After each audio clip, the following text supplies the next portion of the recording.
अच्छा बेटे, अब वेव पार्टिकल डुअलिटी क्या है हमारे पास है कि एक पार्टिकल एक वेव की तरह बिहेव कर सकता है और एक वेव एक पार्टिकल की तरह बिहेव कर सकती है। ड्यूअल बिहेवियर है। हमारे पास कुछ चीजें हैं जो, जैसे हम लोग भी तो एक पार्टिकल ही है, रेस्ट में है तो मास डिफाइन, मूव कर मोमेंटम डिफाइन होता है। तो हमारी बॉडी के ऊपर भी एक वेव प्रोड्यूस होती है। तो हम भी वेव की तरह बिहेव करते हैं। कैसे प्रोड्यूस, हम मूव कर रहे हो तो वेव प्रोड्यूस होती है हमारी बॉडी के अंदर, लेकिन हमें नजर क्यों नहीं आती? क्योंकि हमारा मोमेंटम बहुत ज्यादा है। वो चीज अब आएगी। तो ये रिलेशनशिप है, रिकॉल एंड यूज। ठीक है। तो वेव पार्टिकल डुअलिटी हमारे पास है क्या?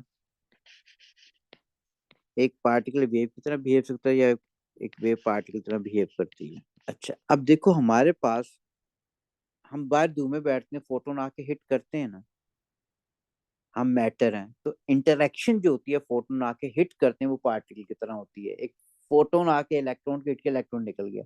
एक बॉल ने दूसरी बॉल को हिट किया, बॉल मूव कर गई। तो ये पार्टिकल की बिहेवियर है। लेकिन अगर हम फोटोन को देखें तो फोटोन हमारे तक कैसे आ रहा है? वो in form of electromagnetic wave आ रहा है। इलेक्ट्रोमैग्नेटिक वेव है तो वेव नेचर है उसकी। तो वेव नेचर, उसकी डिफाइंड वेवलेंथ है, उसकी डिफाइंड फ्रीक्वेंसी है।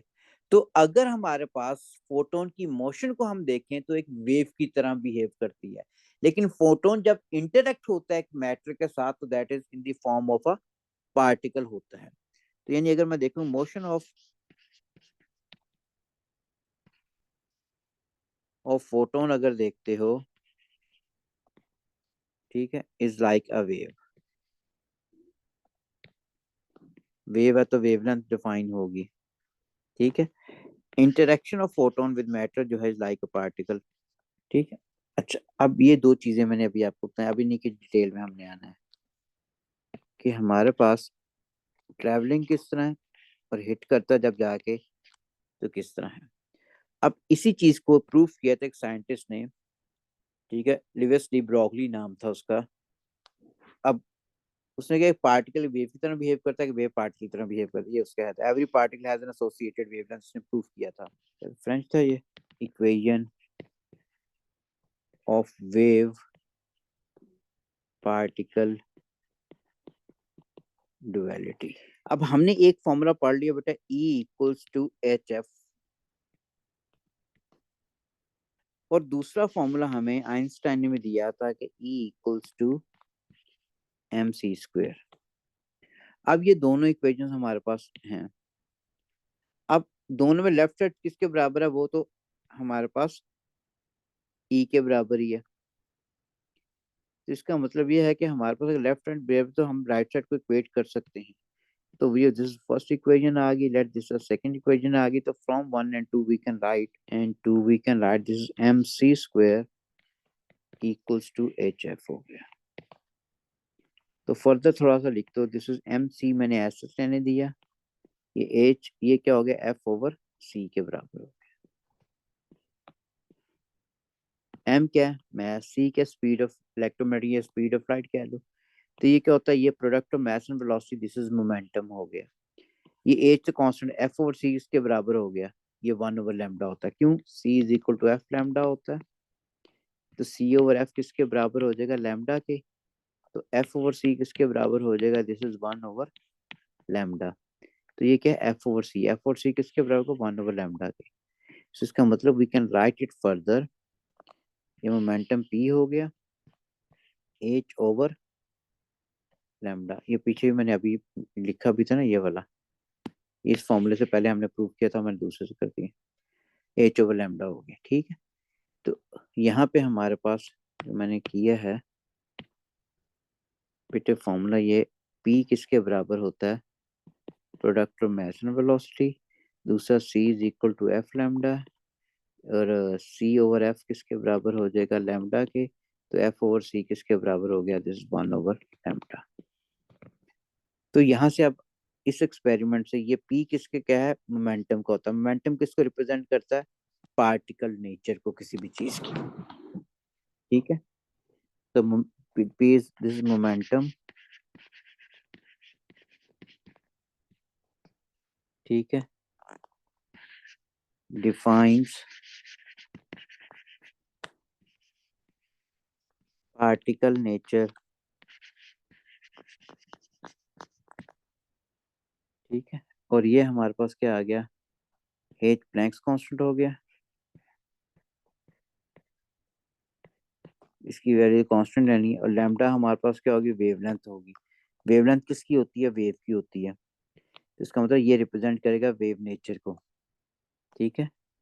This is wavelength and wavelength defines the wave nature and defines wave nature, ठीक है। वेव नेचर ऑफ पार्टिकल है वो, ठीक।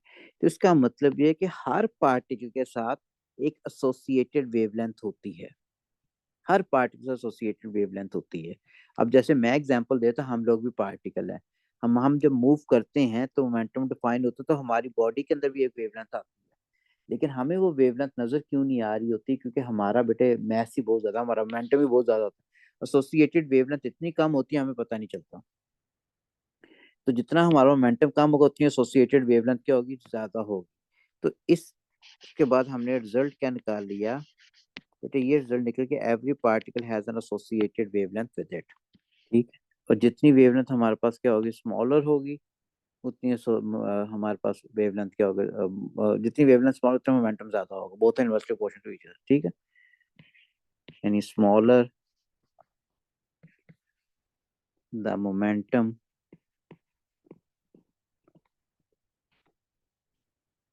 greater is the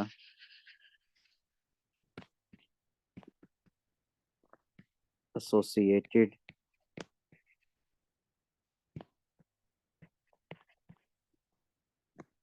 wavelength, ठीक है, यहाँ तक। अब कौन कौन से एविडेंसेस हैं जिनके थ्रू हमें पता चलता है कि एक पार्टिकल एक वेव की तरह बिहेव करता है या एक वेव पार्टिकल की तरह बिहेव करती है। तो अब आगे evidence of wave nature of photon या वेव नेचर ऑफ पार्टिकल, ठीक है। वेव नेचर ऑफ पार्टिकल, अब बेटे ये हमारे पास क्या हो सकते हैं, ये रिफ्लेक्शन जो है ये वेव की प्रॉपर्टी, रिफ्रैक्शन जो है एक वेव की प्रॉपर्टी है, डायफ्रैक्शन जो है एक वेव की प्रॉपर्टी, इंटरफेरेंस जो है ये वेव की प्रॉपर्टी है। तो ये सारे हमारे पास फोटोन की साथ कर रहे हो, फोटोन एक पार्टिकल भी है, हमने फोटो इलेक्ट्रिक इफेक्ट में अभी यही पढ़ा कि हमारे पास एक पार्टिकल है वो, तो इसका हमारे पास वेव की तरह बिहेव करता है जब वो ट्रेवल कर रहा होता है। रिफ्लेक्शन जो है तब होती है जब वेव जाके हिट करती है किसी भी चीज को, जब इंटरेक्ट करेगी उस टाइम वो पार्ट की तरह बिहेव करती है। लेकिन bounce back instant and reflected ray, reflected wave यानी अदर वर्ड्स, ठीक। रिफ्रैक्शन जो है वेव की प्रॉपर्टी है। डायफ्रैक्शन जो स्प्रेडिंग ड्यूरिंग ट्रैवलिंग हो रही होती है, diffraction.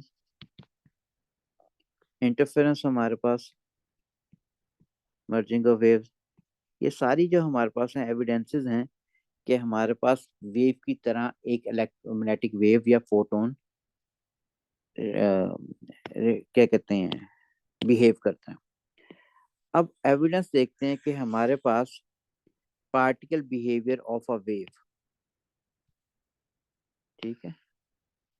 Evidence of particle behaviour of a particle nature, अब उसके लिए हमारे पास फोटोइलेक्ट्रिक इफेक्ट है, ठीक हो गया। इसके अलावा होता है बेटे पेयर एनिलेशन होता है, पेयर प्रोडक्शन होता है।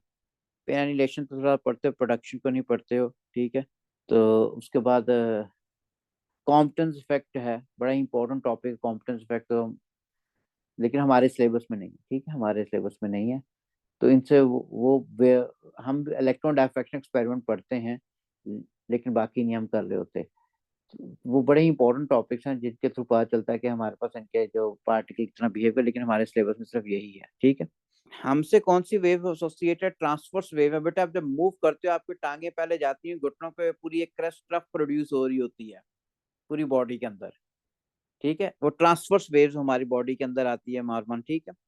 जब बिल्कुल बेटे आप रेस्ट के अंदर हो तो एसोसिएटेड वेवलेंथ इन्फिनिट को अप्रोच कर गई है, इन्फिनिट को अप्रोच कर लिया, इसलिए नजर ही कुछ नहीं आएगा। जो इन्फिनिट को अप्रोच कर वो डिफाइन नहीं हो सकती। मैंने क्वेश्चन पूछा सर मैं अभी लेटा हुआ तो मेरी वेलोसिटी जीरो हुई, यानी कि वेवलेंथ मैक्सिमम होगी, मैक्सिमम होने का मतलब इन्फिनिट को अप्रोच करेगी, वो इन्फिनिट को अप्रोच करेगी, मैक्सिमम नहीं, वो इन्फिनिट को अप्रोच करेगी, वो तो अनडिफाइंड होगी ना। अगर लेटे हुए बेटा हिल रहे हो तो हिल, पूरी बॉडी थोड़ी हिल रही है या टांगे हिल रही होंगी, जैसे मैं लिख रहा हूँ डेफिनेटली अब। तो मैं बैठा तो एक जगह पे हूँ, अब मेरे ये हाथ हिल रहे हैं। अब हाथ की अपनी वेलोसिटी एसोसिएट होती है उसके साथ माइक्रोस्कोपिकली, ठीक है। आंखों के बेटे प्यूपल की अपनी वेलोसिटी, सो मोमेंटम डिफाइन होता है उसका। टंग का अपना डिफाइंड हो रहा है। अब टंग आपके पास, टंग के अंदर जो वेव प्रोड्यूस हो रही होती है, ऑल्दो वेव जो हमारे पास होती है वो लॉन्गिट्यूडनल वेव होती है, लेकिन टंग के अंदर जो वेव प्रोड्यूस होती है ड्यूरिंग स्पीकिंग, वो हमारे पास ट्रांसफर्स होती है, ऊपर नीचे वाइब्रेट कर रही होती है। वेव तो लिप, अब जो साउंड प्रोड्यूस होती है वो वेव्स आपके लिप्स के थ्रू डायफ्रैक्ट होके बाहर आ रही होती है बेटे। अच्छा, फोटो इलेक्ट्रिक इफेक्ट तक यहाँ तक हो गया। अब इसके बाद बेटे हमारे पास, अब हमने इसी का एक क्वेश्चन हमारे पास करते हैं। Calculate the wavelength associated with an electron if it is accelerated through a potential difference of 100 volt. Pass paper का ही है। Question is calculate the wavelength associated with an electron if it is accelerated through a potential difference of 100 volts। ठीक है। अच्छा, अब हमारे पास इसके अंदर पहले तो चीज बेटे, हमने फॉर्मूला तो यह लगना P is equal to H over lambda, उसने लैम्डा हमने निकालने के लिए कहा हुआ है। एच हमें पता होता है। अब एक इसके बाद होता है product of mass and velocity. Mass में इलेक्ट्रॉन का वेलोसिटी नहीं पता। अब 100 वोल्ट का पोटेंशियल डिफरेंस प्रोवाइड किया गया है, तो इसमें पोटेंशियल एनर्जी थी that is changes to kinetic energy, और वहां से हम वेलोसिटी निकालेंगे, वहां से हम फिर वेलोसिटी निकालेंगे। तो इसको अगर आप करते हो, फिर हम फिर इसको लिखेंगे बेटे, गेन इन काइनेटिक एनर्जी जो आ रही है is equal to loss of electric potential energy होगी। अब इसका फॉर्मूला होता है half M V square is equal to V, capital V voltage के लिए, ई लिखूं फॉर इलेक्ट्रॉन, वी क्यू होता है ना, यानी V equal to W by Q, ये फॉर्मूला होता है ना। तो डब्ल्यू को वी क्यू हो गया, क्यू की जगह मैंने ई लिख दिया। ठीक हो गया। उसके बाद हमारे पास यहाँ से वेलोसिटी निकालनी है, तो वेलोसिटी इसका अंडर रूट हो जाएगा। तो velocity is equal to 2ve over m with square root rotation. अब इसके अंदर अगर वैल्यूज पुट करते हो, वोल्टेज 100 है, चार्ज तो होता है 1.60 टाइम्स 10 टू रेस पर नेगेटिव 19, मैस किसके बराबर हो गया, this is 9.11 times 10 to raise पर नेगेटिव 31। इसको अब आप सॉल्व करते हो तो this is 3.51 times 10 to raise पर 13 मीटर्स पर सेकेंड। अगर बेटे ये आ गई है, तो अब डी ब्रॉगली इक्वेशन से, इक्वेशन लैम्डा किसके बराबर होगा, this is equal to H over P, H over M V. Lambda is as such, H की वैल्यू पुट की, this is 6.63 times 10 to raise पर नेगेटिव 34 जूल सेकेंड, ये one होती है। mass of electron is 9.11 times 10 to raise पर negative 31। Velocity हमारे पास आ चुकी है 3.51 टाइम्स 10 टू रेज पर 13। तो यहाँ से वेवलेंथ की वैल्यू आ जाएगी 2.07 टाइम्स 10 टू रेज पर नेगेटिव 17 मीटर। ठीक हो गया। एक और क्वेश्चन इससे ही करते हैं, वो शो दैट के साथ क्वेश्चन आया हुआ है अभी जो करने लगे हैं। कहता है if E is the kinetic energy of a particle, ठीक है, show that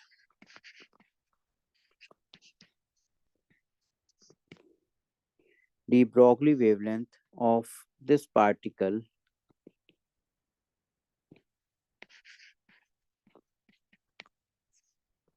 is lambda is equal to h over 2me। अच्छा, अब हमारे ऊपर बेटे, या तो अब डी ब्रॉगली वेवलेंथ क्या होता है, lambda is equal to H over P होता है ना, पी किसके बराबर होगा, एम वी, मैस आ रहा है तो वेलोसिटी को हमें निकालना पड़ेगा। तो हमारे पास काइनेटिक एनर्जी उसने कह दी काइनेटिक एनर्जी ई के हमारे पास किसके बराबर होता है, हाफ एम वी का स्क्वायर। अब ई की जगह उसने ई लिख दिया बेटे हमें, तो ये हो गया हाफ एम वी स्क्वायर। और यहाँ से अगर मैं वी को सब्जेक्ट बना लूं तो ये हो जाएगा 2e over M under root. ठीक है, अब ये वेलोसिटी प्रॉब्लम में पुट कर देंगे। ऑल्सो हमारे पास लैम्डा किसके बराबर होता है, एच ओवर पी के, एच ओवर एम वी हो गया। ठीक है, तो lambda further be equal to H over M हो गया, वी किसके बराबर हो गया, ये वैल्यू पुट कर दिया आपने। तो lambda further be equal to this is H over 2m ही होगा, क्योंकि बेटा इसकी पावर 1 है, इसकी पावर क्या 1/2 है, तो कैंसिल आउट होगा 2m और ये e हो गया। ये शो करना था हमने। अच्छा, उसके बाद बेटा लर्निंग आउटकम आ गई कि इलेक्ट्रॉन डायफ्रैक्शन एक्सपेरिमेंट। ठीक है, अब electron is a particle and diffraction is the property which is totally associated with a wave. तो इस एक्सपेरिमेंट के बाद हम ये रिजल्ट निकाल लेंगे, इलेक्ट्रॉन जो है वो भी डायफ्रैक्ट करता है, वो भी वेव की तरह बिहेव करता है। डायफ्रैक्शन एक्सपेरिमेंट, और इसी की एप्लीकेशन होती है आपकी इलेक्ट्रॉन माइक्रोस्कोप जो है, वो इसी फिनोमेनन के ऊपर बेस कर रही होती है। बेटे इसके लिए हमारे पास ये सिंबल हो गया एक फिलामेंट लैंप, फिलामेंट का लैंप नहीं है। ठीक है, लैंप होता तो ये क्रॉस में इस तरह शो करते, एक फिलामेंट या एक मेटल, एक कॉइल का सिंबल इसको समझ। If I connected, this is connected to the positive terminal. ठीक है, and the other one is connected to the negative terminal, suppose।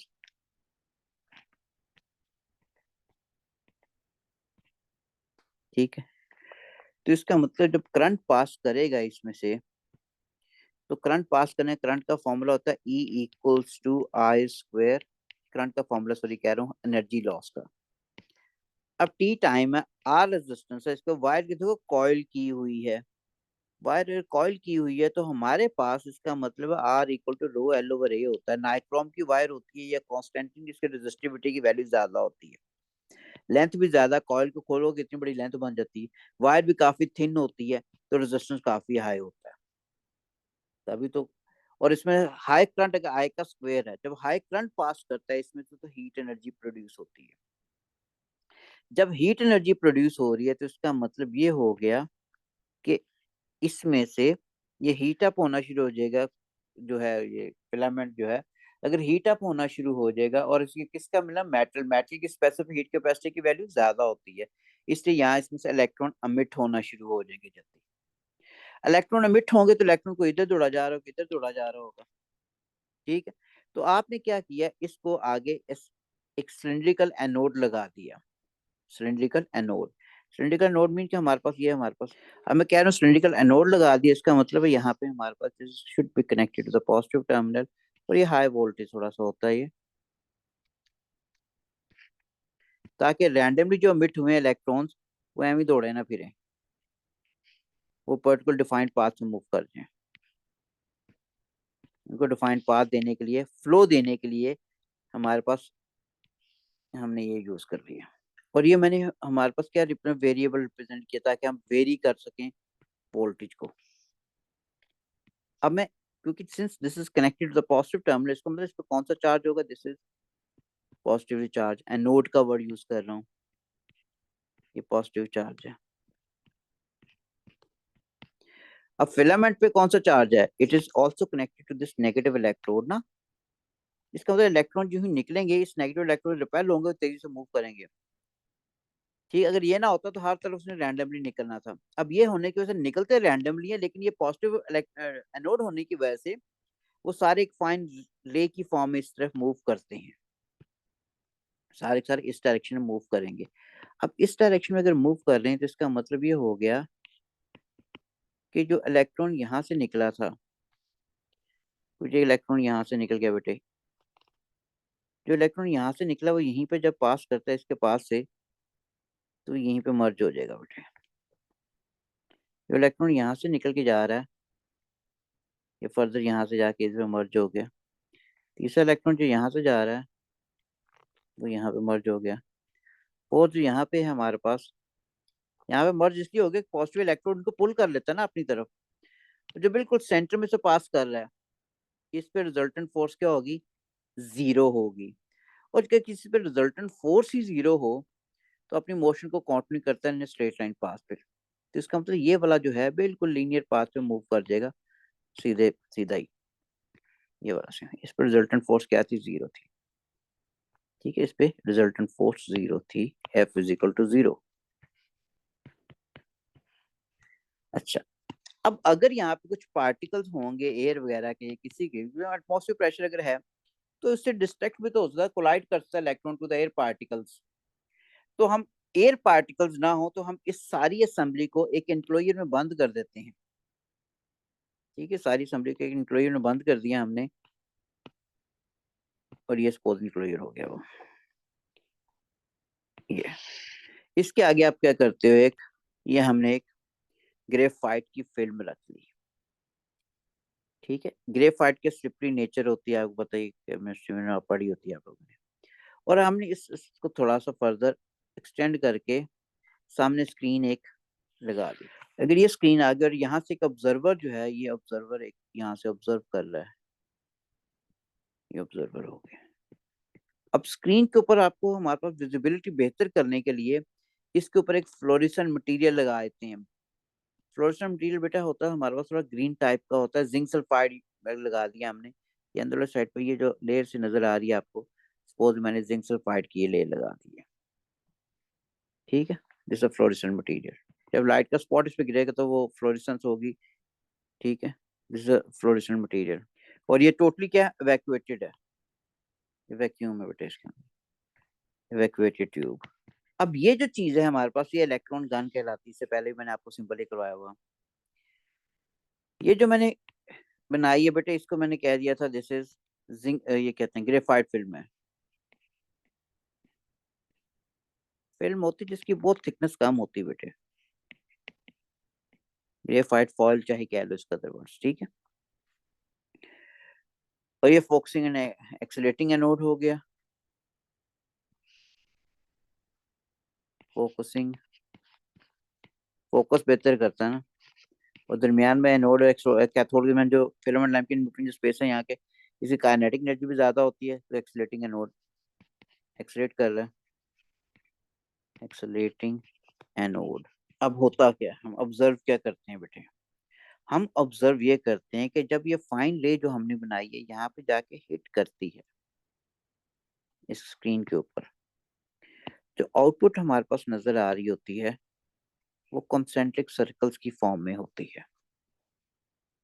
ठीक है, हमें कॉन्सेंट्रिक सर्कल दिखाई दे रहे हैं, यानी कि हमारे पास ये रे अगर आ रही है, एक तो हम दरमियान में बिल्कुल हमें जो स्पॉट मिल रहा होता है, काफी ब्राइट स्पॉट होता है यहाँ पे।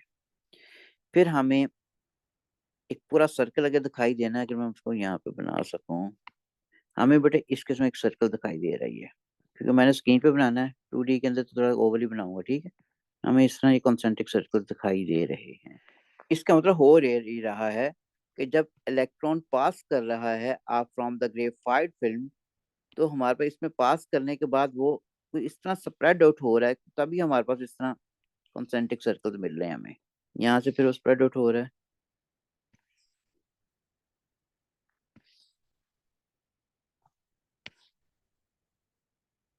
तो ये हमारे पास कॉन्सेंट्रिक सर्कल बन रहे हैं। तो इसका मतलब ऑब्जर्व क्या कर रहे हैं, हमें तो कॉन्सेंट्रिक सर्कल मिल रहे हैं।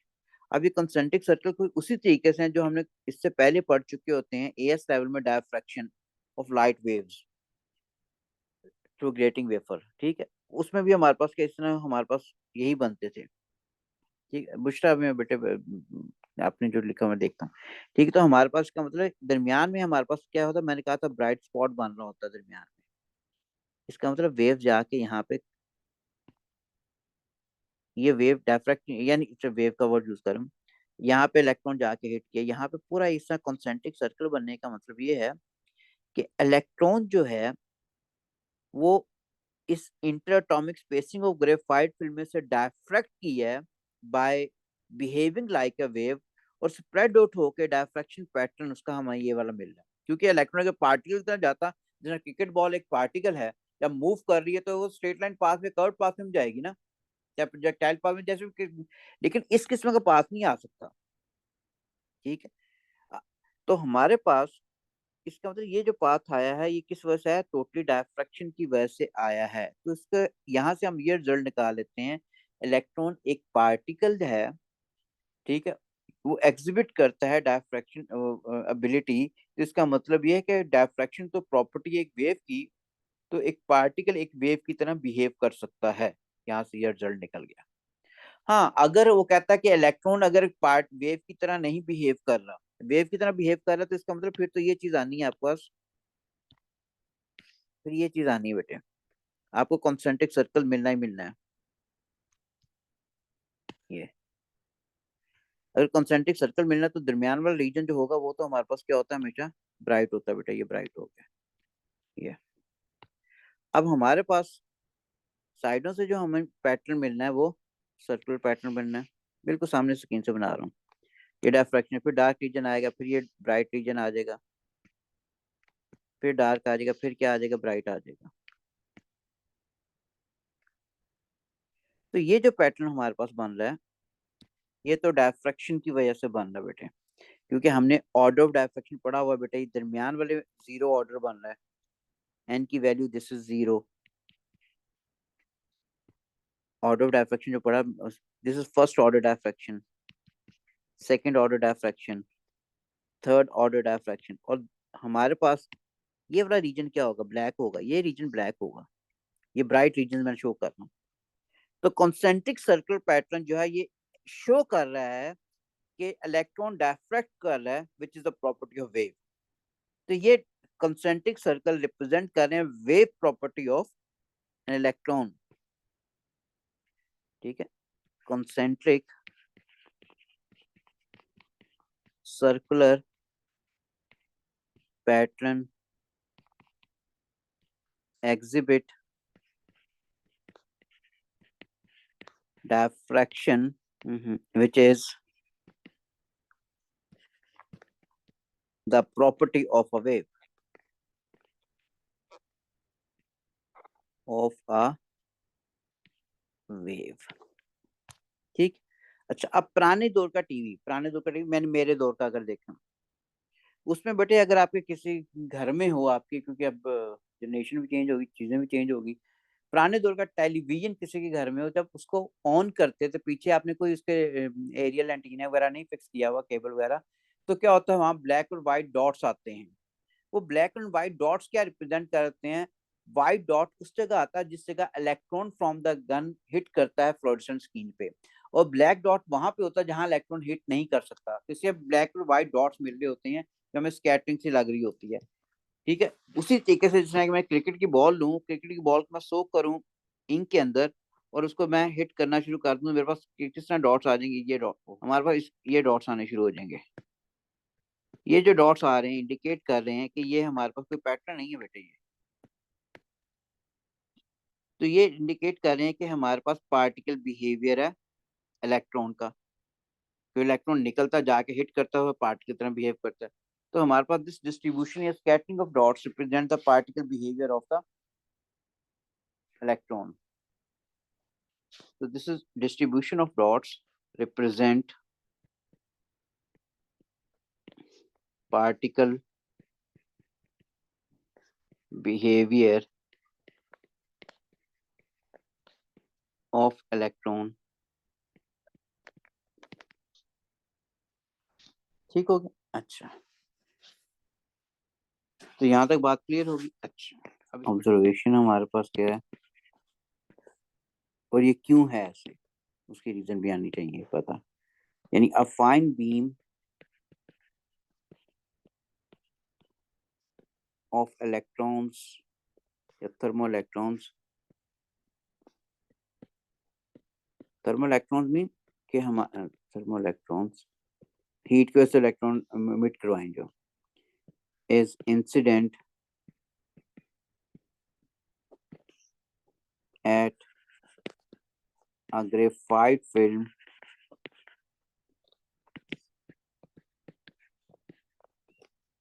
ठीक है, concentric circular pattern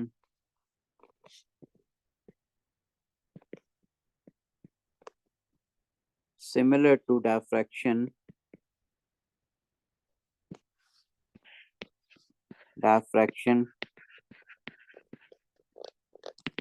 of light waves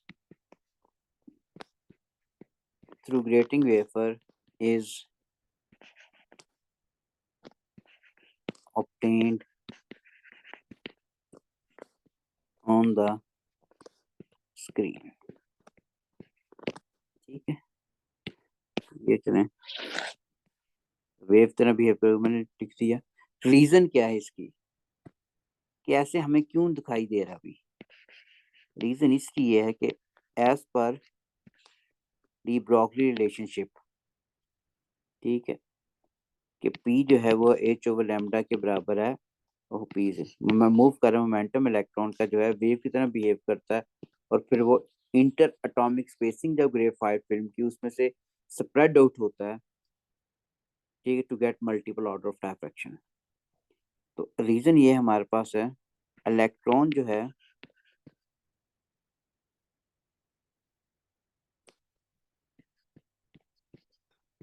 is diffracted through the interatomic spacing of graphite film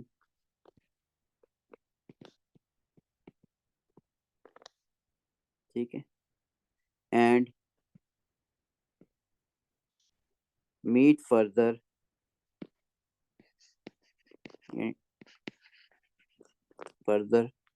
to form a concentric circular pattern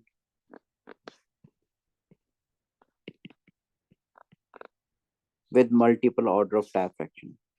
तो यहाँ से रिजल्ट फिर हम ये निकालिए कि wave nature of particle, particle कौन सा था, इलेक्ट्रॉन, वेव कहाँ से पता चला, डायफ्रैक्शन। तो इसका मतलब है हमारे पास एक पार्टिकल वेव की तरह बिहेव करता है। अच्छा, अब बेटे इस पे क्वेश्चन आया हुआ है, उसने ना एग्जाम में सपोज ये हमें दिया हुआ है, ये हो गया, ठीक है, और चलें ये भी हमें लिख लेते हैं हम इसको, कि ये भी हमारे पास सपोज गिवन है, ये इसके अगेंस्ट ये हो गया, ठीक है, स्क्रीन पे जो दिखाई देना। तो कहता है कि हमारे पास अगर ये एक्सेलेटिंग वोल्टेज को ज्यादा करते हैं, इसके रेडियन के रेडियस पे क्या चेंज आएगी for any order of diffraction, question आया पेपर के अंदर।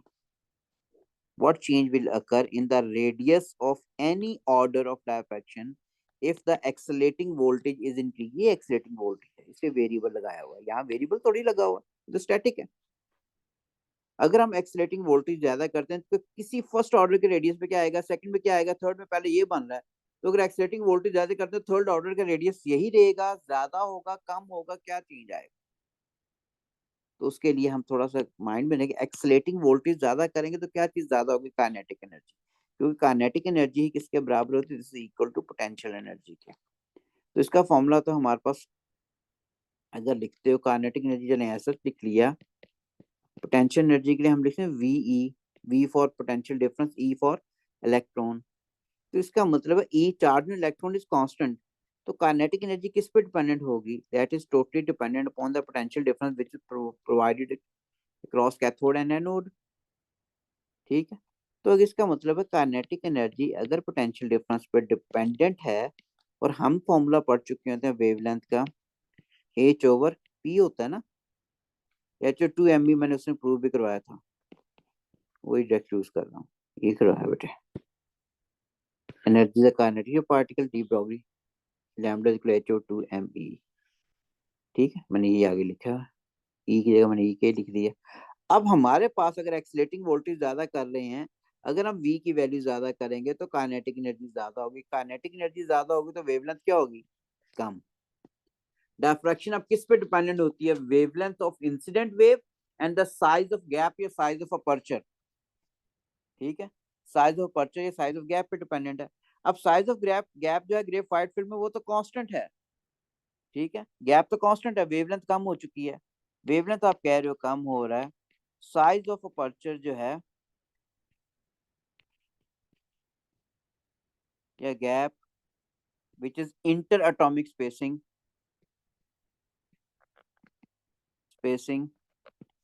On graphite film of graphite film, वो हमारे पास ये तो क्या है, ये तो कांस्टेंट है। वेवलेंथ कम हो गई है, गैप हमारे पास कांस्टेंट है, तो डायफ्रैक्शन क्या हो जाएगी? कम हो जाएगी। डायफ्रैक्शन कम होगी तो रेडियस ऑफ कंसेंट्रिक सर्कल क्या होगा फॉर एनी ऑर्डर, वो भी क्या हो जाएगा? दैट आल्सो डिक्रीजेस, वो भी कम हो गया। इसका मतलब डिक्रीज करने का मतलब ये है कि पहले अगर मेरे पास ये बन रहा था, अब मेरे पास ये नहीं बनना, अब मेरे पास ये बनना है। ये बनने का मतलब ये हो गया, ये मेरा ये भी कम हो जाएगा, ये हो गया, ये भी कम हो गया, और ये भी कम हो गया। ये जीरो ऑर्डर है, n equal to 1, n equal to 2, n equal to 3। पहले थर्ड ऑर्डर का यहाँ पे इतना ज्यादा रेडियस, आप क्या हो गया? कम हो गया। ये ठीक हो गया। अच्छा, अब इसके तो क्वेश्चंस कर लें तो बेहतर नहीं पे 20। ये पूरा एक्सपेरिमेंट भी बेटे आया हुआ है, उसने पूछा हुआ है कि आप उसको ऑब्जर्वेशन के साथ क्या ऑब्जर्वेशन है, क्या रिजल्ट निकालते हैं। फिर जो लास्ट पार्ट मैंने अभी आपको करवाया उसके ऊपर क्वेश्चन आया हुआ। Light off wavelength 590 nanometre sensitive normally on the surface as listed in figure 8.1। यानी कि बेसिकली ये क्वेश्चन जो है ना थोड़ा सा एसोसिएटेड है कि एनर्जी कितनी मिलेगी अगर हम धूप में बैठते हैं, तो कितनी एनर्जी मिल रही है कि फोटोन आके हिट करते हैं एक पर्टिकुलर एरिया पे, कितनी इंटेंसिटी आती है, ये कितनी पावर आती है। और अगर एक फोटोन आके हिट करता है हमें, तो चेंज ऑफ मोमेंटम तो होता है उसके अंदर। ठीक है, चेंज ऑफ मोमेंटम अगर होता है तो इसका मतलब है हमारे पास वैसे भी देख लो, अगर फोटोन आके हिट करता है तो एनर्जी दे रही है हमें, एनर्जी दे तो फोटोन की एनर्जी रिमेनिंग अगर रिफ्लेक्ट हुआ तो कम होगी। अगर एनर्जी कम होगी तो एच एफ होता है, एनर्जी कम होगी तो फ्रीक्वेंसी भी कम होगी। ठीक है, अगर फ्रीक्वेंसी कम हो रही है, ये एच सी ओवर लैम्बडा लगा लें, वेवलेंथ क्या हो रही है? ज्यादा हो रही है। वेवलेंथ ज्यादा हो रही है तो मोमेंटम में क्या चेंज आ रहा है? P is equal to H over lambda होता है ना। ठीक है, अगर वेवलेंथ मैं कह रहा हूँ ज्यादा होती है, मोमेंटम कम हो रहा है, तो मोमेंटम तो चेंज हो रहा है। जब फोटोन आके हिट किया हमें, मोमेंटम चेंज हो रहा है, तो चेंज ऑफ मोमेंटम पर में टाइम क्या होता है? तो फोर्स लगती है, हम धूप में बैठते हैं तो डेफिनेटली हमें हम पे फोर्स लग रही होती है। जितनी एक्शन फोर्स लगती है उतनी रिएक्शन फोर्स भी लगती है। जितनी फोटोन हम पे फोर्स अप्लाई करता है, हम भी फोटोन पे उतनी फोर्स अप्लाई कर रहे होते हैं। इससे फोटोन वो बाउंस बैक होता है, आप बाउंस बैक नहीं, आपका मैस ही बहुत ज्यादा है। बात क्लियर होगी। इसलिए जब हम बैठे होते हैं धूप के अंदर, तो एनर्जी वगैरह सारी चीजें हमें मिल रही होती है, बेटा फोर्स अप्लाई होती है, डिस्प्लेस करते हैं पार्टिकल्स आपकी स्किन के अंदर, डिस्प्ले वाइब्रेट करते हैं डेफिनेटली, जिसकी वजह से हमारे पास वर्क डन होता है, वर्क डन होता है, एनर्जी मिलती है ना। तो वो चीजें सारी okay. Light off wavelength 519 is normally on this one. The power of the light is this one, or light is 3.2 milliwatt. The light is completely absorbed by the surf, bounce back नहीं हो रही, absorb होगी फिर भी तो momentum change हो गया ना। Calculate the number of photon incident in 1 second. Number of photon incident and 1 second, power given है। अब the relationship of power which we read, this is power equals to total energy per unit time, per unit time में होता है ना। Energy क्या होगी? एक तो नंबर ऑफ फोटॉन्स हो गए जो आपने निकालने हैं, times energy of a photon,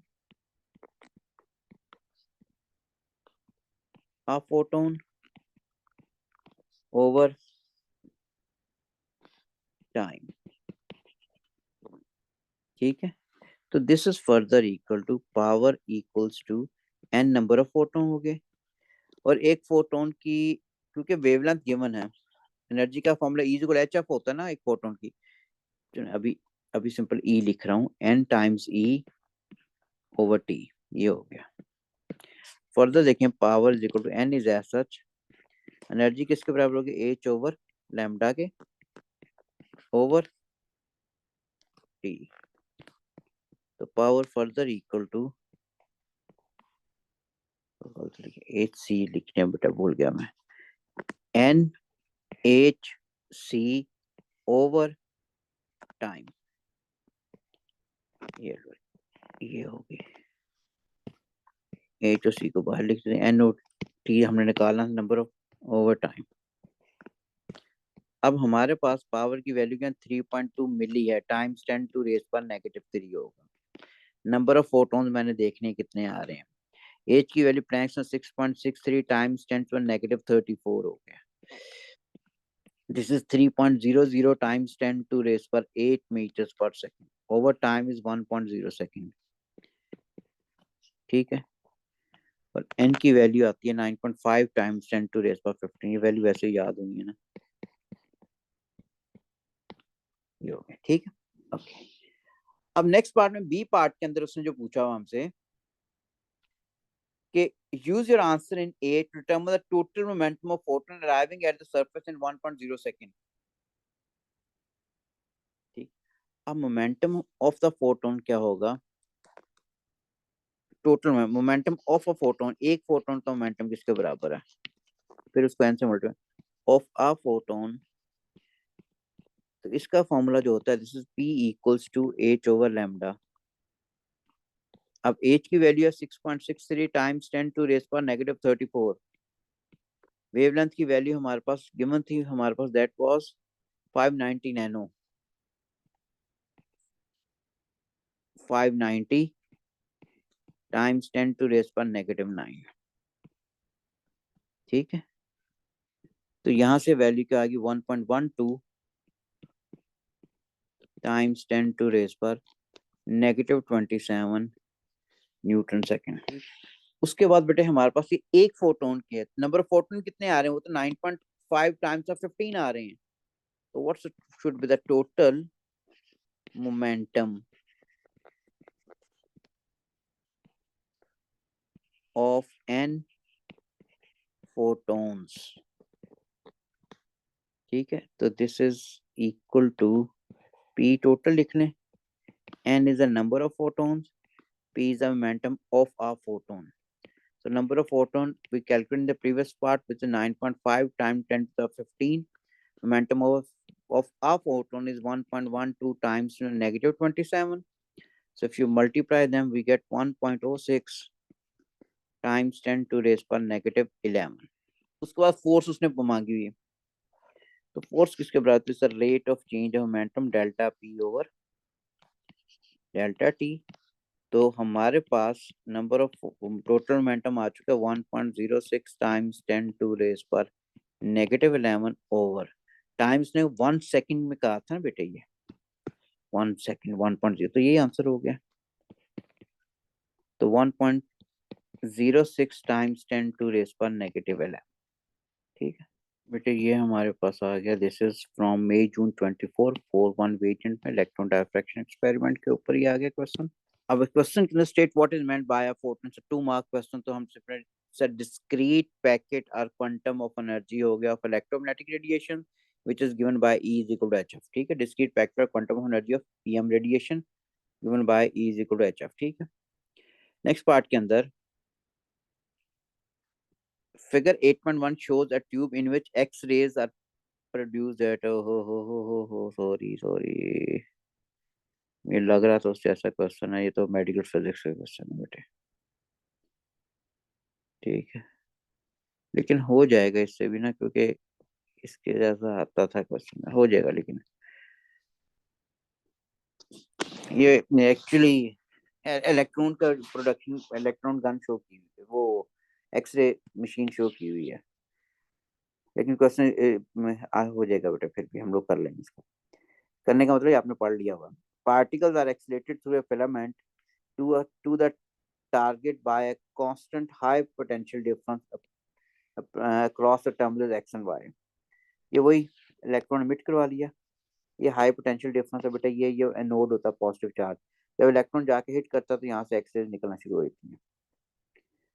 state the name of particles, thermo electron जो निकलने हैं वो इलेक्ट्रॉन्स ही होते हैं,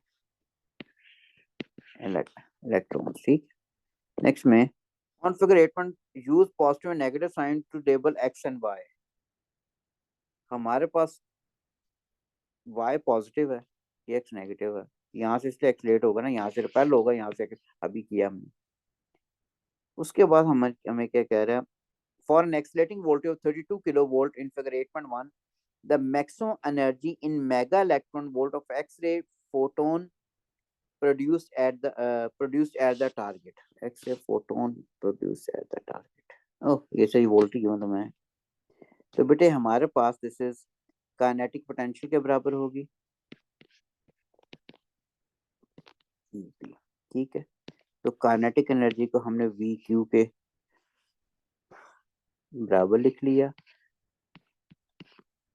अब वोल्टेज हमारे पास 32,000 है, टाइम्स 10⁻³ हो जाएगा। वोल्टेज चार्ज क्या इलेक्ट्रॉन है, चार्ज एलिमेंट्री पार्टिकल 1.60 टाइम्स 10⁻⁻⁻⁹, या तो कैलकुलेट कर दो। अच्छा, यहाँ से जो आंसर आएगा this will be in joule. उसने किसमें मांगा हुआ, इलेक्ट्रॉन वोल्ट के अंदर। तो इसका मतलब है 1 इलेक्ट्रॉन वोल्ट जो होता है, 1 mega electron volt, mega is 10⁻6 होता है, इलेक्ट्रॉन वोल्ट 1.60 टाइम्स 10⁻⁻⁹ जूल। इसमें 1 MeV जो होगा 1.60 टाइम्स 10⁻⁻⁻13 जूल के बराबर होगा। तो जो आंसर आएगा आपका यहाँ से ई से, जो क्वेश्चन मार्क आ रहा है, इसको आप डिवाइड करके 1.60 टाइम्स 10⁻⁻13 से you will get your answer in mega electron volt के अंदर वो आ जाएगा, ठीक है।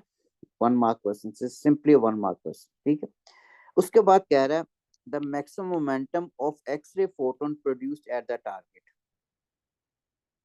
अच्छा, अब एनर्जी हमारे पास जो टारगेट पे प्रोड्यूस हो रही है उसको निकालते हैं अगर हम लोग, तो उसके लिए बेटा फॉर्मूला हमारे पास है, मोमेंटम है और एनर्जी ऊपर आ चुकी है, मिलेगा आंसर तभी है। हम फॉर्मूला पढ़ चुके हैं, P is equal to E/C, ठीक है। कहाँ पढ़ा था, शुरू के अंदर बेटा हम पढ़ा था, या जो लैम्डा से भी कर सकते हैं, एच ओवर लैम्डा हमारे पास आ गया ये। अब बेटे एनर्जी का आंसर जो ऊपर आया होगा डबल क्वेश्चन मार्क, और सी की वैल्यू होगी हमारे पास 3.0 times 10⁸ you'll get your second answer. The minimum wavelength, अब मिनिमम वेवलेंथ तभी होगी हमारे पास अगर एनर्जी हमारे पास मैक्सिमम लोगे। E is equal to HC/λ पढ़ चुके हो, ये वैल्यू मिनिमम लेनी तो ये वैल्यू मैक्सिमम ले लूंगा, ठीक है। वैसे मैक्सिमम आएगी जो भी आएगी, ऊपर वाले फर्स्ट पार्ट में जो आंसर आ रहा है। तो यह लैम्डा किसके बराबर होगा, HC/E के। H is 6.63 -34, C is 3.00 times 10⁸ over E की वैल्यू डबल क्वेश्चन मार्क जो ऊपर आई हुई है, you will get your wavelength. उसके बाद explain why x-rays can be used to produce image of the internal body structure to have a good contrast, ये आपने नहीं पढ़ा because this is totally associated with your medical physics, लेकिन बाकी हमने जो किया था वो मैंने करवा दिया। मुझे एक्चुअली लगा था इलेक्ट्रॉन करंट ही होना है, ओके। लो बेटे, अब इसके बाद हम नेक्स्ट स्टार्ट करते हैं, ये तो हो गया वेव पार्टिकल डुअलिटी के बाद last learning outcome. Last learning outcome कह रहा हूँ, 3 सब टॉपिक हाइड्रोजन स्पेक्ट्रा जो आता है, these are learning outcome, energy level in atom and line spectra, understand the discrete energy level इसका। अच्छा, अब इसके लिए बेटा कुछ assumptions है, रट्टा नहीं लगाना, उनको याद नहीं करना, लेकिन you should note के हमारे पास, लेकिन 2 के ऊपर तो हम मेनली फोकस करेंगे, बाकी चीजें जो है रट्टा नहीं लगाना। उस तरह शायद पता भी हो आपको, पहले केमिस्ट्री में पढ़ी होती हैं, लेकिन यहाँ पे भी क्योंकि है तो करना ही है। assumptions ऑफ हाइड्रोजन एटम, पहली assumption तो ये है बेटे कि electron can revolve around the nucleus in discrete orbit, ठीक है, यानी रेवोल्यूशन जो है इलेक्ट्रॉन की discrete orbit, revolution of electron around nucleus in discrete orbit. Discrete किसको कहते हैं, जिसको आप काउंट कर सकते हो, क्या मतलब इसका? बेटे ये दरमियान में तो न्यूक्लियस हो गया, ये पॉजिटिव चार्ज।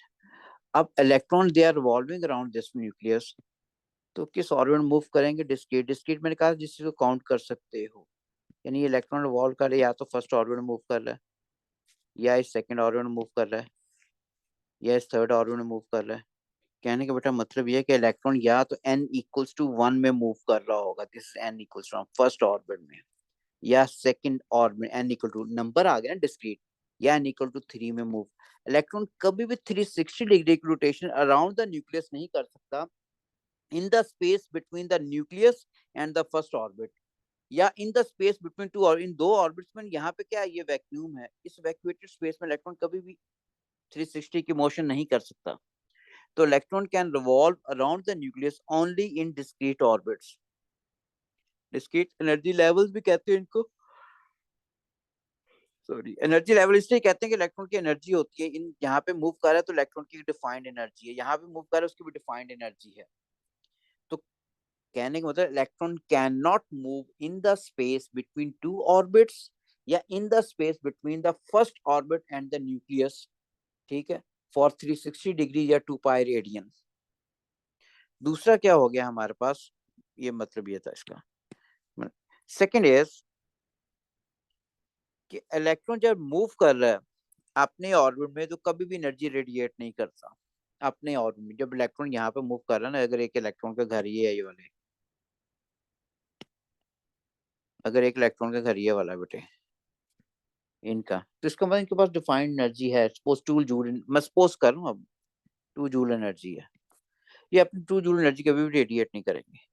दूसरा ये, दूसरे में 8 होते हैं, अब जितने भी हम होते हैं,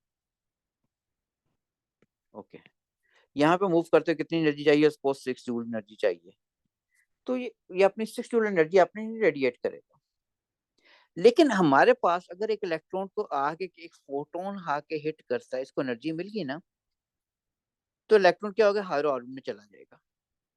कितनी एनर्जी मिलेगी, अगर ऑलरेडी इसमें 2 है, 4 फर्दर मिलेगी तो इस वाले में आएगा, ठीक है, अगर ज्यादा मिलेगी तो इसमें भी, लेकिन ये उतनी एनर्जी मिलेगी तो आएगा भाई। इसका मतलब इलेक्ट्रॉन की जब भी ऑर्बिट में मूव कर रहा होता है डिफाइंड एनर्जी होती है, यहाँ पे जो मूव कर रहा है डिफाइंड एनर्जी है।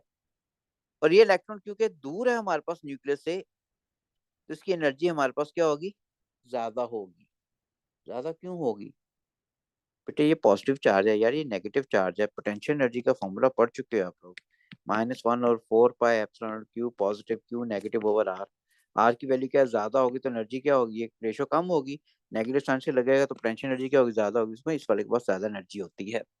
जितना हम न्यूक्लियस से दूर जा रहे होते हो तो एनर्जी देखो, इलेक्ट्रॉन कभी यहाँ से न्यूक्लियस से दूर जा रहा है, न्यूक्लियस से पुल कर रहा है उसको, आप इस इलेक्ट्रॉन को एनर्जी दोगे तभी दूर जाएगा ना। तो जो आपने एनर्जी दी, एनर्जी कहाँ गई, इसने एब्जॉर्ब की, इसने रखी हुई अपने पास। तो इसका मतलब जितना इलेक्ट्रॉन दूर जा रहा होता है न्यूक्लियस पे, तभी जाता है, when you provide energy to it, उसकी एनर्जी ज्यादा होती जा रही होती है। तो इसका मतलब इलेक्ट्रॉन जब रिवॉल्व कर रहा होता है अराउंड द न्यूक्लियस, तो अपनी एनर्जी रेडिएट नहीं कर रहा होता, लेकिन उसके ऊपर टेंडेंसी होती है कि एनर्जी को एब्जॉर्ब करे, ठीक है। तीसरा पॉइंट ये आ गया, when electron absorb sufficient amount of energy, पहले 2 थी, 4 मिली तो 6 में जाएगा। When electron absorb sufficient amount of, अच्छा इसको अगर मिलती है सपोज 3 जूल एनर्जी मिलती है, इलेक्ट्रॉन को यहाँ से मूव करके इधर आएगा ही नहीं। क्यों? क्योंकि यहाँ पे मूव करने के लिए 6 जूल एनर्जी चाहिए होती है, 2 उसके पास ऑलरेडी, 3 फर्दर 5 हो, तो दरमियान में तो कभी भी इलेक्ट्रॉन 360 की रोटेशन कंप्लीट नहीं कर सकता, ठीक है। तो वह इसलिए सफिशिएंट का वर्ड लिख यूज कर रहा हूँ। When electron absorb sufficient amount of energy, it move to higher orbit and the atom is said to be excited, excite हो गया। Atom can not remain its excited state for a longer time period, इसने de-excite होना होता है। And when it de-excites, ठीक है, it release, it move from higher to lower orbit and releases energy in the form of photon, and releases energy in the form of photon। वो हमारे पास energy का formula कितना है, En minus EP equals to hc over lambda. En क्या, energy of electron in the higher orbit, EP क्या, energy of electron in the lower orbit, hc तो constant lambda है। इसका मतलब जितना एनर्जी डिफरेंस ज्यादा होगा उतनी वेवलेंथ क्या होगी, कम होगी। तो हमारे पास मेनली डी एक्साइटेशन की वजह से हमें कोई चीजें नजर आ रही होती हैं, लाइट जो निकल रही होती है या एक्सरेज निकलती है, फर्दर हम देखेंगे, ठीक है।